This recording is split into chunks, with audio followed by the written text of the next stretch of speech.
Hey, what's going on, guys? All right, so I made a video titled "Why I Regret Quitting Corporate America," and at the end of the video, I was talking about the seasonality of the car rental business, and that kind of just sparked the idea in my head to go ahead and make a video specifically about that, to kind of let you guys know the ebbs and flows in the car rental business, because I think everybody needs to know this. I don't want to come on here and all I do is glamorize this business. I want to also keep it real with you guys and let you know the ups and the downs, so you guys can be better prepared for it. All right, so let's jump right into the video. So, guys, like any business, all right, any business whatsoever out there, real estate, all right, every business has its ups and downs. In the real estate market, either when interest rates are up, and real estate sales go down, way down.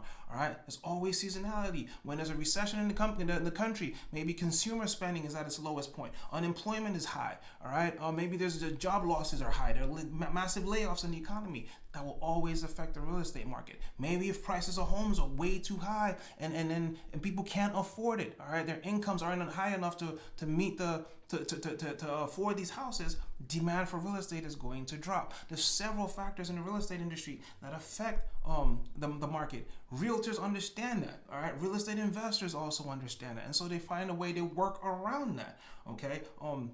For some reason, in the car rental business, I noticed that a lot of people have these unrealistic expectations. They think that 365 days out of the year, it needs to be booming, otherwise it's a bust, all right? Or people try it, and maybe they have one bad experience, and they're screaming for the rafters, and they're running for the rafters, and screaming out, scam, scam, scam, and that happens a lot, and I just want to address a lot of those things, a lot of the comments that I read, and a lot of the stuff I notice that people do. All right. So first off, let's talk about what does the seasonality of the car rental business look like?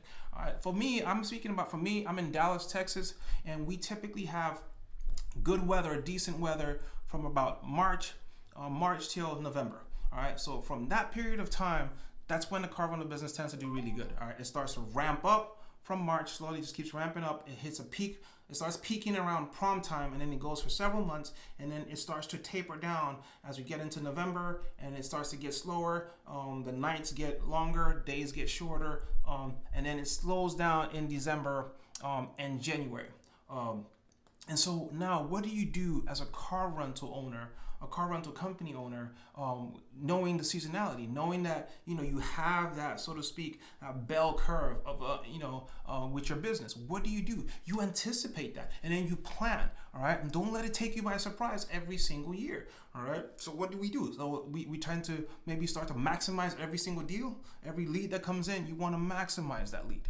All right. Offer them discounts, incentivize them to hold the car longer. All right, especially in the slow months, you want to incentivize them to hold the cars longer. We started offering longer term discounts. All my marketing messages on my Instagram was all, hey, weekly promo, monthly promo. All right, on my website, we started putting the weekly and the monthly prices out there. Why? To attract the type of people that would want to rent these vehicles longer term. All right, so we change up our messaging. We're no longer advertising 24-hour specials. Now we're advertising more long-term specials. All right, just to attract that customer. We're also cutting them a discount now. Obviously, we know, and the customer knows, because everybody's looking for a deal. So they know in the winter it's slower. So that now customers are more aggressive with their pricing, with wanting a discount and stuff like that. And so you also have to drop down a little bit to match that, right? So we started a lot of our cars right now on long-term rentals, and we did that strategically. All right, we gave discounts, but at least we're in a profit. We're paying off our notes and making a profit, even though it might not be as much as we would make in the higher seasons, but at least it's enough to keep us afloat till come around March. All right, so that's the way you have to plan ahead of time, right? And then you can also cut down your expenses. So for me personally, because I'm in the luxury and the exotic space, right, so I spend a lot of money on paid ads, all right, direct response paid ads. So what I tend to do is during the slower months, we slow down our ad spend. There's no point spending thousands every month knowing that there's just not enough demand to even meet that level of ad spend. All right, so we cut down our ad spend, and that helps. All right, that's also a time to take inventory of your vehicles. All right, every end of year, take a look around. Is there any car that maybe is starting to wane, is getting older, it's time to get rid of it? Then this is a time maybe you want to go ahead and get out of some of those cars, right? That way you just lower your overhead drastically. All right, if you have staff that maybe you pay hourly, now you could put them on part-time pay.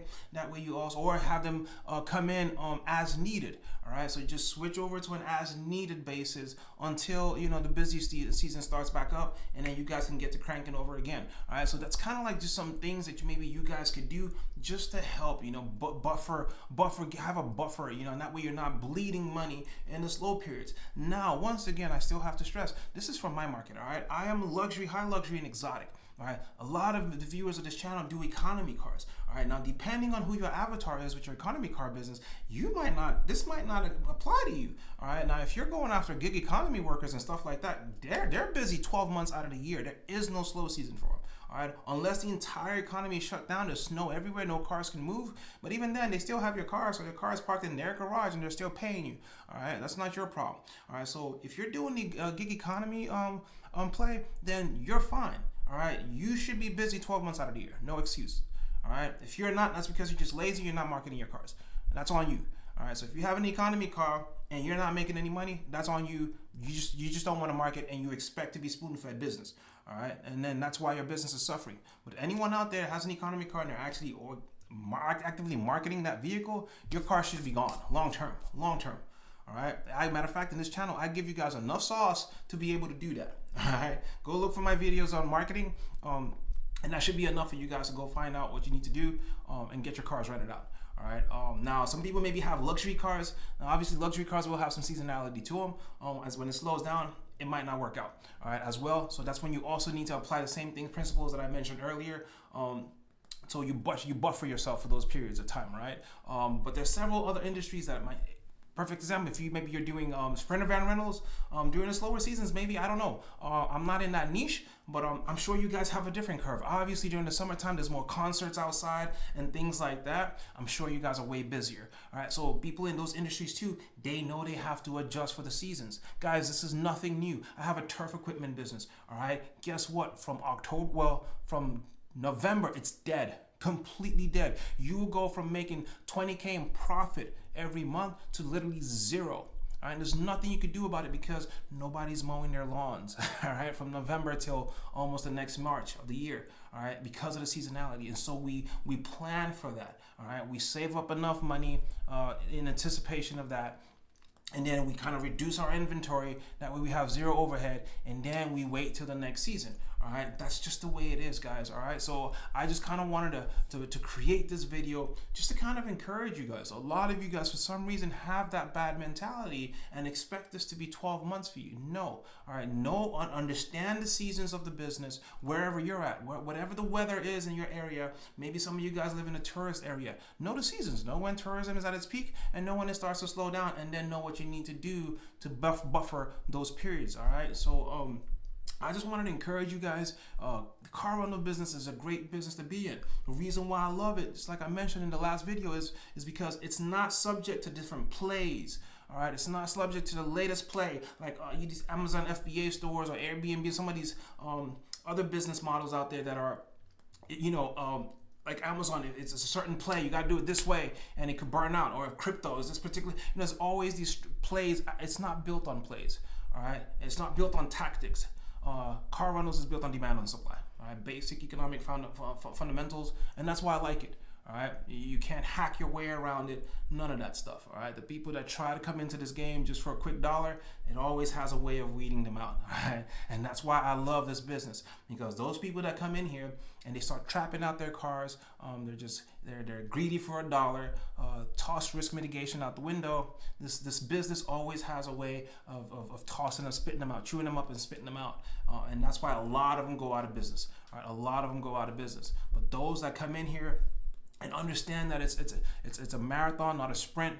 Understand that Rome wasn't built in a day. Understand that businesses have cycles. All right. Understand that majority of the businesses out there don't start off making profit from day one. All right, or month one, or quarter one, or year one even. All right. Those are the ones that survive. All right, for those business owners that also understand the need, the wisdom in investing back into the business, instead of just taking out of the business, quick to grab profit, but not nurture and grow the business. For those business owners that never want to market their business, some of y'all have never spent a dime on advertising, never. But then you complain on the Facebook groups that your business isn't booming, all right? But you've never taken the time out to actually go market your business, all right? Those are some of the reasons why your business is suffering, all right? And so I just wanted to shoot this video for some encouragement. I hope it was helpful. I want to hear what you guys, your thoughts in the comments, y'all. Y'all, let me know your thoughts. Let's start some dialogue around this. If you guys are new to the channel, please don't forget to smash the like button, subscribe, and guys, I'll see you on the next one.